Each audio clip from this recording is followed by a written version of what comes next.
Este es el tiempo de tomarnos un café sin relativismo con María Andreina Cerrada, porque los absolutos son amargos de tomar. Una producción de Cross Examine en español. Es mi oración que muchos presten atención a este episodio de hoy porque Latinoamérica está bastante influenciada por este movimiento. De tal manera que la mayoría ni siquiera lo nota porque está muy inmerso en las iglesias. La nueva era ha invadido nuestras iglesias, ha alterado las escrituras, ha cambiado la forma en que ora el creyente, ha alterado la forma en que atraviesa las dificultades, ha cambiado el orden de las cosas poniendo a Dios en servicio nuestro y no nosotros siervos suyos. Ha cambiado la autoridad de las escrituras sobre toda doctrina y vida cristiana. Ha cambiado la sola gloria de Dios por una distribuida entre hombres y mujeres. Ha cambiado la cruz, la razón de la cruz. Ha cambiado el evangelio. Y ustedes dirán, ¿cómo? ¿Por qué entró con sutileza? ¿Por qué no lo vimos? Bueno, así actúa Satanás. Y así lo hizo, con mucha sutileza al engañar a Eva en el Edén. Cuanto más entendamos las diferencias entre la religión de la nueva era y el cristianismo, menos vulnerables seremos nosotros mismos y más capaces seremos de abordar la confusión de las personas que pueden estar buscando sinceramente la verdad. Entonces, es necesario que entremos en tema porque es un tema muy urgente. ¿Qué es exactamente la nueva era? ¿Cómo uno puede investigar a lo largo de todos los que han estado detrás de todo esto, filósofos? Es muy difícil de precisar. La nueva era es en realidad más bien como un abanico muy amplio de creencias y prácticas. Cada persona de la nueva era llena su bandeja con cualquier variedad que se ajuste a su apetito. Todo está generosamente sazonado con el egocentrismo. En realidad es una religión de tenlo todo. De ahí que tenga su atractivo moderno. Aunque hay muchas ramas del pensamiento de la nueva era que van desde la meditación hasta la caminata sobre el fuego, provienen de un tronco antiguo. Las raíces del árbol de la nueva era se extendieron por todo el mundo hasta la India. Uno podría pensar que la desesperada y degradada condición humana de una tierra dominada por el hinduismo hablaría más alto que las palabras sobre la verdad de la religión. Pero los de la nueva era parecen ciegos a esa contradicción. Una creencia de nueva era y que se ha mezclado, por ejemplo, en la iglesia y que vienen ustedes entendiendo que de sus raíces, ¿no? El hombre es Dios. Eso es una creencia que está dentro. De seguro ustedes han escuchado enseñanzas que señalan como que somos dioses, tergiversando las escrituras. De allí que usan cualquier verso fuera de contexto para andar independientes, creyéndose soberanos y dioses sin estar sujetos a Dios y dando órdenes que creen que pueden dar sobre el mundo espiritual. Esta creencia fue popularizada por falsos maestros como Kenneth Copeland, Joel Osteen y Oprah, entre otros. La idea es porque, como somos hijos suyos, entonces la lógica es que también somos mini dioses y podemos obtener cualquier cosa que nos plazca porque también somos de naturaleza divina. Bueno, vemos esto en la iglesia cuando los individuos se enfocan en servir al yo y su deseo de dinero, fama y riqueza material. Presentan la idea de que Jesús murió para que pudiéramos tener todo lo que quisiéramos aquí en la tierra. Mientras que, esto puede sonar bien para los que tienen picazón de oír lo que quieren, la Biblia nos enseña lo contrario. Tenemos la mentira de la serpiente a Eva en el jardín del Edén. Su declaración de serán abiertos vuestros ojos y seréis como Dios, sabiendo el bien y el mal, como lo vemos en Génesis 3:5, era una verdad a medias. Sus ojos fueron abiertos, versículo 7, pero ellos no se volvieron como Dios. De hecho, perdieron toda autoridad más que ganarla. Satanás engañó a Eva acerca de su habilidad para convertirse en semejanza del único y verdadero Dios y así la condujo a la mentira. Jesús defendió su afirmación de ser el Hijo de Dios sobre un terreno semántico y bíblico. Hay un sentido en el que los hombres influyentes pueden ser tenidos como dioses. Sin embargo, el Mesías puede con toda autoridad aplicar el término a sí mismo. Los seres humanos no son dioses o pequeños dioses. No somos Dios. Dios es Dios y nosotros, quienes conocemos a Cristo, somos sus hijos. Tenemos otra creencia mezclada de la nueva era, o digamos más bien filtrada, dentro de la iglesia. La mente crea la realidad. Esto es una creencia de la nueva era. Y más que nunca se ha metido en las predicaciones de los grandes predicadores de la prosperidad y de la confesión positiva. El equipo de God Question da una explicación maravillosa en cuanto a esto y se las voy a compartir. La confesión positiva es la práctica de decir en voz alta lo que desea que pase con la esperanza de que Dios lo haga realidad. Y eso es muy popular entre los cristianos, entre los seguidores del Evangelio de la Prosperidad, quienes afirman que las palabras tienen poder espiritual y que si decimos en voz alta las palabras correctas, con la fe correcta, podemos obtener riquezas y salud, atar a Satanás y lograr cualquier cosa que querramos. Confesar positivamente, es decir, palabras que creemos o queremos creer, haciéndolas realidad, es lo que ocurre cuando hacemos esto.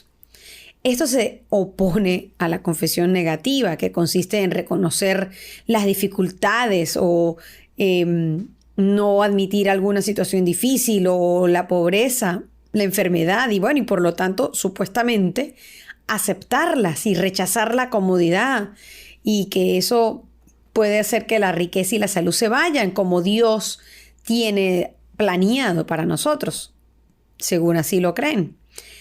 Hay varias cosas equivocadas con esta filosofía. Lo más peligroso es la creencia de que las palabras tienen una especie de poder mágico espiritual que podemos utilizar para conseguir lo que queremos. La práctica no se obtiene de verdades bíblicas, sino de un concepto de la nueva era llamada la ley de atracción. Enseña que los polos iguales se atraen. Entonces, una declaración o pensamiento positivo atraerá una reacción positiva. Todo está impregnado de la presencia y el poder de Dios. No de Dios como el creador omnipresente, sino de un Dios en una forma hinduista, panteísta. El resultado, claro, es la idea de que nuestras palabras tienen el poder para obligar a Dios que nos dé lo que queremos. Una creencia totalmente herética. Adicionalmente, los resultados que se atribuyen a la confesión positiva son empoderados por la fe de la persona. Esto conduce a la antigua creencia de que la enfermedad y la pobreza son un tipo de castigo por el pecado. Y en este caso, la falta de fe. Juan 9, 1 al 3 y todo el libro de Job refutan totalmente eso. El segundo problema es que el Evangelio de la Prosperidad malinterpreta las promesas de Dios. Confesión es estar de acuerdo con lo que Dios ha dicho. La confesión positiva está exigiendo deseos humanos. Las personas que impulsan la confesión positiva dicen que la práctica es simplemente reafirmar las promesas de Dios como fueron dadas originalmente en la Biblia. Sin embargo, ellos no diferencian entre las promesas universales que Dios hizo a todos sus seguidores, por ejemplo, como lo vemos en Filipenses 4:19, y las promesas personales hechas a los individuos en un momento determinado para un propósito particular, como por ejemplo en Jeremías 29:11. Ellos también tergiversan las promesas que Dios nos da, negándose a aceptar realmente el plan de Dios que Él tiene para nuestras vidas. Entonces no puede coincidir con el nuestro. Y eso vemos un ejemplo en Isaías 55:9. Ustedes pueden revisar en sus casas las citas. Una vida libre de preocupaciones y perfecta es la antítesis de lo que Jesús dijo que la vida cristiana sería y las vidas que sus seguidores vivieron. Jesús no prometió prosperidad, Él prometió dificultades más bien. Y lo pueden ver en Mateo 8:20. Él no prometió que todos nuestros anhelos serían cumplidos. Él prometió que tendríamos lo que necesitaríamos. Él no promete paz en una familia, prometió que las familias tendrían problemas sabiendo que algunos decidirían seguirlo y otros no. Él no prometió salud, prometió llevar a cabo su plan para nosotros y la gracia en las dificultades, como lo dice 2 Corintios 12, versículos 7 al 10. Otro problema con la confesión positiva es que, a pesar de que se entiende que las confesiones se refieren a las cosas en el futuro, muchas de las afirmaciones son simplemente mentiras. Sin duda, el afirmar verbalmente la fe en Dios por parte de alguna persona y la liberación por medio del sacrificio de Jesús es bueno. El proclamar yo siempre obedezco a Dios o yo soy próspero es algo engañoso y muy posiblemente está en contra de la voluntad de Dios a la cual estamos llamados a aferrarnos. Las confesiones acerca de otras personas son particularmente preocupantes. Dios nos ha dado a cada uno de nosotros la libertad para servirle o para rebelarnos contra Él de manera individual. Afirmar lo contrario es una necedad. Finalmente, en cuanto a esta creencia, la Biblia es muy clara en que la confesión negativa no niega las bendiciones de Dios. El yo decir, oye, estoy ahorita enferma, eso no está negando otras bendiciones o no obstaculiza lo que Dios pueda querer para mi vida. Los salmos están llenos más bien de clamores a Dios para obtener la liberación. Y en el Salmo 55, 22 y 1 de Pedro 5, 7 se nos exhorta a seguir ese ejemplo. Incluso Jesús fue ante el Padre Celestial con claridad sobre la situación y solicitando una ayuda. El Dios de la Biblia no es un Santa Claus cósmico. Él es un Padre amoroso que quiere estar involucrado en las vidas de sus hijos, en lo bueno y en lo malo. Solo cuando nos humillamos a nosotros mismos y le pedimos ayuda es que Él nos liberará de las circunstancias o nos dará la fortaleza para atravesarlas. Ahora, siendo más objetivos, ¿tiene algún valor la confesión positiva? En cierto modo, aquellos que confían en que pueden resolver un problema generalmente están como más relajados y son más creativos. Se ha demostrado que un estado de ánimo optimista mejora la salud y las personas felices suelen tener suficiente distancia emocional entre ellos mismos y los demás para darse cuenta de quizás pistas sutiles que podrían conducir al éxito de las operaciones comerciales y personales. Además, cuando alguien expresa constantemente los objetivos, eso también mantiene a la persona a la vanguardia. Aquellos que constantemente piensan en conseguir más dinero actuarán pues en consecuencia. Pero los peligros de la confesión positiva superan ampliamente los beneficios. Todas las ventajas que hemos enumerado son psicológicas y de alguna manera fisiológicas, pero no espirituales. El único beneficio espiritual que se tiene es el hecho de que las personas que esperan que Dios se mueva son más propensas a ver la mano de Dios en las situaciones, pero las palabras no son magia. Nuestra función con nuestro Padre Celestial no es exigirle, sino pedirle ayuda, confiar y darnos cuenta de que nuestras bendiciones no dependen de la fortaleza de nuestra fe, sino de su plan y su poder. Otro aspecto que viene de la nueva era es tener la propia experiencia como algo que valida la verdad. Y eso es tan peligroso porque queremos interpretar la verdad a través de las experiencias imperfectas y algunas veces erradas, encima incluso de la infalible palabra de Dios, cuando es al revés. La palabra de Dios filtra nuestras experiencias y las experiencias pueden ser corregidas, exhortadas o afirmadas, si es el caso, a través de las Escrituras. Y esto, dentro de las iglesias, es visto cuando vemos que muchos predicadores quieren hacer doctrina de experiencias, no importa si esto contradiga lo que dicen las Escrituras. Empiecen a ponerse, entonces, al afirmar las experiencias como algo más importante que las mismas Escrituras, empiezan a poner esas personas como pequeños dioses que traen nuevas palabras y hace que el pueblo de Dios pierda amor y sujeción a las Escrituras como algo de menor valor, para preferir entonces supuestas nuevas palabras que escuchan de Dios o experiencias nuevas. La siguiente creencia, como si no fuera poco todo lo que ya hemos venido diciendo, de las creencias que están filtradas y que son contrarias a la palabra, hay una siguiente creencia que se ha colocado en la iglesia de que debemos seguir nuestros sentimientos y que nuestras emociones son indicadores de la verdad, similar a lo anterior, y que son un guía. A menudo se le dice a la gente que haga lo que siente que Dios le está diciendo, lo que siente. Yo hice porque sentí. Eso es nueva era. Eso es nueva era, si ustedes no lo sabían, hermanos míos. El seguir el sentimiento, el corazón. Pero las escrituras nos recuerdan que confiar en nuestras propias mentes o corazones es una tontería. El que confía en su propia mente es un necio, pero el que camina en la sabiduría será librado. Proverbios 28:26. Otras versiones dicen que el que confía en su propio corazón es un necio. Sabemos que el corazón es engañoso, también lo dice Jeremías 17:9. Aunque nuestros sentimientos son valiosos para nuestra experiencia humana, no deben servirnos de brújula. Más bien se nos dice que los que viven según el Espíritu deben poner su mente en las cosas del Espíritu y no en las de la carne.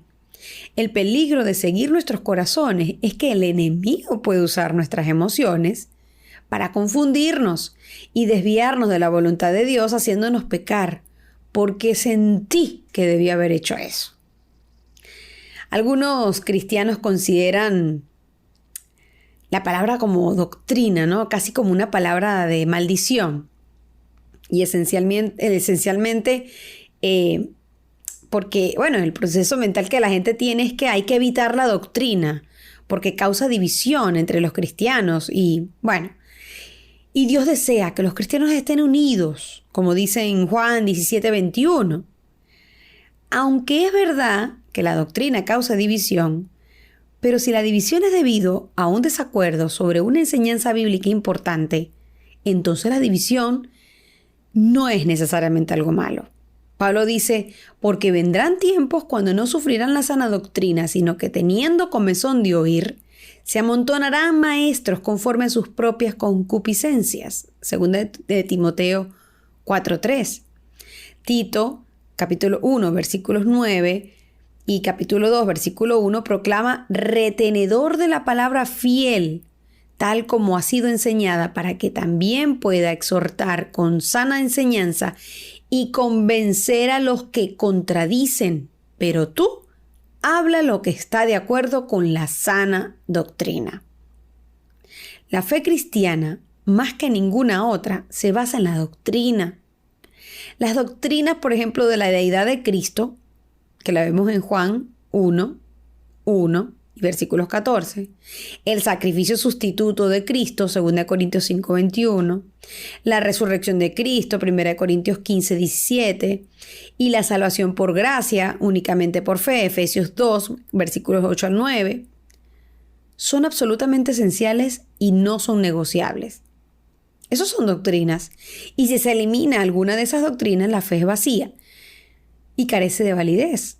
Hay otras doctrinas de la fe cristiana que son muy importantes. La Trinidad, la inspiración de la Escritura, la autoridad de las Escrituras. Si la doctrina cristiana está causando división en cualquiera de esos puntos, que así sea, como es necesario que estén separados aquellos que niegan esas doctrinas. Entonces, todo esto que estamos viendo que está ocurriendo dentro de las iglesias, relacionados y están enraizados a la nueva era, están atacando las doctrinas. Y debemos tener mucho cuidado con eso. La unidad no está por encima, unidad en el error, no, unidos en la verdad. Ligonier Ministries lo explica muy bien. La sana doctrina nos libera de la trampa de la falsa enseñanza, que lo vemos en 2 Timoteo 2, 24 al 26 y Tito 1, versículos 9 al 11, que de otro modo amenaza con detener el desarrollo espiritual, con fomentar la discordia eclesiástica. La doctrina sirve en la obra salvadora de Dios tanto dentro como fuera de la iglesia. Por encima de todo, La doctrina promueve la gloria de Dios. La doctrina brilla como uno de los gloriosos rayos del Evangelio de Dios. Eso lo dice 1 Timoteo 1, versículos 10 al 11. Y al dirigir nuestra fe y amor hacia Dios en Cristo, nos permite caminar en su presencia y darle la gloria que Él merece. Dios nos ama y en su bondad nos ha dado el buen don de la doctrina. Salmo 119, versículo 68. Para que aprendamos de Él y de su Evangelio y para que le agrademos en nuestro caminar. La doctrina es la enseñanza de nuestro Padre Celestial revelada en Jesucristo y transmitida a nosotros por el Espíritu Santo en las Santas Escrituras y debe ser recibida, confesada y seguida en la iglesia para la gloria del nombre de Dios. Así que presten atención a todas estas enseñanzas que diluyen y que ya nos lleva a predicar entonces otro evangelio. Revisemos y exhortemos la sana doctrina. Y seamos vigilantes porque esto está inmerso en nuestras iglesias y está haciendo un daño indescriptible. Así que ya con esto cerramos el episodio de hoy. Yo espero que haya podido haberlo compartido de manera muy clara, como todo un café sin relativismos. Espero, y es mi oración siempre, que no hayan quedado dudas. Será hasta una próxima entrega donde estaré abordando otro café sin relativismos sobre un tema que he titulado ¿Jesús es Dios o Santa Claus? ¿Qué crees que sucede cuando no recibes lo que le pediste a Dios en oración? De eso tratará el próximo tema. A veces es fácil dar respuesta a esto, pero no lo es tanto cuando el resultado es muy doloroso. Un tema difícil, por favor no se lo pierdan. Como siempre espero que este tema de hoy, espero que haya sido útil para todos ustedes y si crees que esto puede ser útil para otros, compártelo en tus redes sociales, en tus grupos de WhatsApp o Telegram. Apóyanos también dándonos tus recomendaciones en las distintas plataformas de podcast donde me estés escuchando. Si lo haces en YouTube, dale like y coméntanos qué te pareció este tema. También les recuerdo que pueden escribirme en Facebook en Cross Examine en español y en nuestro canal en YouTube. También en mis cuentas personales me pueden buscar por mi nombre, María Andreina Cerrada, en Facebook, Instagram y Twitter, que yo misma les estaré respondiendo y leyendo en cada una de ellas. Reciban un fuerte abrazo para todos desde mis hermosas tierras venezolanas. Dios les bendiga. Gracias por acompañarnos en el tema de hoy. Esta fue una producción de Cross Examine en español. Nos escucharemos en el próximo episodio de Un Café sin Relativismo con María Andreina Cerrada, porque los absolutos son amargos de tomar.